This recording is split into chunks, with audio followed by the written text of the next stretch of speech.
জানিয়ে দিব এই মুহূর্তে আমাদের হাতে এসেছে বাংলাদেশের গুরুত্বপূর্ণ আপডেট সংবাদের শিরোনাম। শুরুতেই থাকছে আজ ইনকিলাব মঞ্চের সর্বাত্মক অবরোধের ডাক। এবারে জানিয়ে দিব তারেক রহমানকে কটূক্তির অভিযোগে গ্রেপ্তার শহীদুলের নিঃশর্ত মুক্তি চাইল বিএনপি। এবারে জানিয়ে দিব ইসলামী আন্দোলন ও জামাত মাঠে নামছে বছরের শুরুতেই। এদিকে গণ অধিকার পরিষদে ভাঙনের সুর। সব শেষে জানিয়ে দিব চিকিৎসা শেষে দেশে ফিরলেন খন্দকার মোশাররফ। এতক্ষণ শুনছিলেন হাতে থাকা আপডেট সংবাদের শিরোনাম, এবারে বিস্তারিত। তবে তার আগে অনুরোধ রইল ভিডিওটিতে একটি লাইক এবং কমেন্ট করে জানিয়ে দিন ভিডিও সম্পর্কে আপনার মূল্যবান মতামত। আরও জানিয়ে দিন ভিডিওটি কোথা থেকে দেখছেন বা কোন জেলা থেকে দেখছেন। আজ ইনকিলাব মঞ্চের সর্বাত্মক অবরোধের ডাক। ইনকিলাব মঞ্চের আহ্বায়ক ও মুখপাত্র শহীদ শরীফ ওসমান হাদির খুনিদের দ্রুত গ্রেপ্তার ও বিচারের দাবিতে রোববার সর্বাত্মক অবরোধের ডাক দিয়েছে সংগঠনটি। শনিবার রাতে ইনকিলাব মঞ্চের ফেসবুক পেজে এক বার্তায় এই তথ্য জানানো হয়েছে।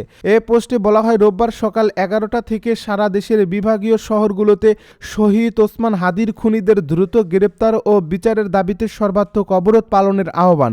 এদিকে শনিবার সকালে বিএনপির ভারপ্রাপ্ত চেয়ারম্যান তারেক রহমানের শহীদ ওসমান হাদির কবর জিয়ারত কর্মসূচিকে কেন্দ্র করে ইনকিলাব মঞ্চ সাময়িকভাবে শাহবাগ মোড় ছেড়ে আজিজ সুপার মার্কেটের সামনে অবস্থান নেয়। পরে দুপুর 12:30টার দিকে পুনরায় শাহবাগ মোড়ে শহীদ হাদি চত্বরে ফিরে এসে অবরোধ কর্মসূচি শুরু করেন তারা। এর আগে ইনকিলাব মঞ্চের সদস্য সচিব আবদুল্লাহ আল জাবের ঘোষণা দেন, শহীদ হত্যার বিচার নিশ্চিত না হওয়া পর্যন্ত শাহবাগ অবরোধ কর্মসূচি চলমান থাকবে। সেই ঘোষণার পরিপ্রেক্ষিতে টানা দ্বিতীয় দিনের মতো ইনকিলাব মঞ্চের অবস্থান কর্মসূচি চলছে। শনিবার রাত 9টায় সরেজমিনে দেখা যায় ইনকিলাব মঞ্চের নেতাকর্মী, শিক্ষার্থী ও সাধারণ মানুষ শাহবাগ মোড়ে অবস্থিত শহীদ হাদি চত্বরে অবস্থান করছেন। তারেক রহমানকে কটূক্তির অভিযোগে গ্রেপ্তার শহীদুলের নিঃশর্ত মুক্তি চাইল বিএনপি। দলের ভারপ্রাপ্ত চেয়ারম্যান তারেক রহমানকে নিয়ে কটূক্তির অভিযোগে গ্রেপ্তার একেএম শহীদুল ইসলামকে অবিলম্বে নিঃশর্ত মুক্তি দিতে আহ্বান জানিয়েছে বিএনপি। শনিবার রাতে বিএনপির সিনিয়র যুগ্ম মহাসচিব অ্যাডভোকেট রুহুল কবির রিজভী স্বাক্ষরিত এক বিবৃতিতে এ আহ্বান জানানো হয়। এতে বলা হয়, বিএনপির ভারপ্রাপ্ত চেয়ারম্যান তারেক রহমান আজ ইনকিলাব মঞ্চের মুখপাত্র মরহুম শহীদ ওসমান হাদি এবং জাতীয় কবি কাজী নজরুল ইসলামের কবর জিয়ারত করেন। এ সময় বিএনপির ভারপ্রাপ্ত চেয়ারম্যান জানান, তারেক রহমানকে নিয়ে কটূক্তির অভিযোগে পুলিশ একেএম শহীদুল ইসলাম নামের এক ব্যক্তিকে ফৌজদারি কার্যবিধির 54 ধারায় গ্রেপ্তার করে আদালতে সোপর্দ করে। আদালত তাকে কারাগারে প্রেরণ করে। বিএনপি মনে করে, একটি গণতান্ত্রিক দেশে যে কোনো ব্যক্তির মত প্রকাশের স্বাধীনতা রয়েছে, আর এজন্য বিএনপি গণতন্ত্র তথা মানুষের বাক ব্যক্তি স্বাধীনতার জন্য সংগ্রাম করে আসছে। বিএনপি এটাও বিশ্বাস করে যে মত প্রকাশের স্বাধীনতা একটি মৌলিক মানবাধিকার ও নাগরিক অধিকার, যা ব্যক্তিকে নির্ভয়ে নিজের চিন্তা, মতামত ও বিশ্বাস প্রকাশ করার স্বাধীনতা দেয়। সুতরাং বিএনপি মনে করে, নিজের মত প্রকাশের কারণে একেএম শহীদুল ইসলামকে গ্রেপ্তার ও কারাগারে প্রেরণ সঠিক হয়নি। তাই অবিলম্বে একেএম শহীদুল ইসলামকে নিঃশর্ত মুক্তি দিয়ে মানুষের গণতান্ত্রিক অধিকারকে সম্মান দেওয়ার আহ্বান জানাচ্ছে বিএনপি। ইসলামী আন্দোলন ও জামাত মাঠে নামছে বছরের শুরুতেই। আসছে নতুন বছরের জানুয়ারি মাসের প্রথম সপ্তাহে রাজধানীতে বড় ধরনের সমাবেশের ঘোষণা দিয়েছে দেশের প্রভাবশালী দুই ইসলামী দল, বাংলাদেশের জামায়াতে ইসলামী ও ইসলামী আন্দোলন বাংলাদেশ। এরই মধ্যে সমাবেশ সফলে সর্বাত্মক প্রস্তুতি নিচ্ছে দল দুটি। দায়িত্বপ্রাপ্ত নেতারা প্রস্তুতি সভা করে বিভিন্ন বিষয়ে সিদ্ধান্ত নিয়েছেন। দল দুটির শীর্ষ নেতারা জানিয়েছিলেন, তারা আসন্ন ত্রয়োদশ সংসদ নির্বাচন সামনে রেখে অনুষ্ঠেয় সমাবেশ থেকে দেশবাসীকে নতুন বার্তা দিতে চান।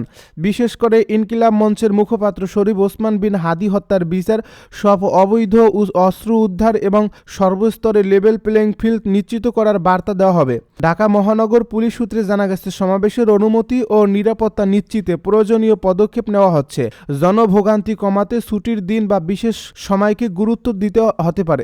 জনভোগান্তি কমাতে ছুটির দিন বা বিশেষ সময়কে গুরুত্ব দেওয়া হতে পারে।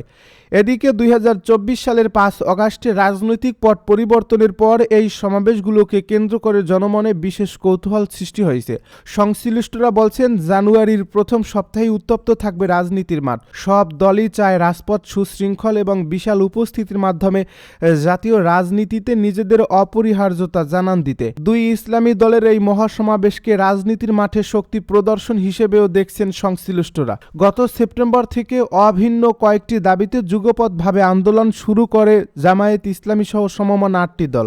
অন্য দলগুলোর মধ্যে রয়েছে ইসলামী আন্দোলন বাংলাদেশ, ইসলামী নিজামে ইসলাম পার্টি, বাংলাদেশ খিলাফত আন্দোলন, জাতীয় গণতান্ত্রিক party JAGPA, Bangladesh development party, Bangladesh খিলাফত মজলিস ও খিলাফত মজলিস। 3 জানুয়ারি জামায়াতের মহাসমাবেশ। দলটির কয়েকজন দায়িত্বশীল নেতা কালবেলাকে বলেন, দেশের সামগ্রিক রাজনৈতিক পরিস্থিতিতে সামাজিক উদ্বুদ্ধকরণ কর্মসূচি উপলক্ষে 3 জানুয়ারি ঢাকায় মহাসমাবেশ করার ঘোষণা দিয়েছে জামায়াত ইসলামী। ওই দিন দুপুরে রাজধানীর শেরেবাংলা নগরে মানিক মিয়া অ্যাভিনিউতে মহাসমাবেশ হবে।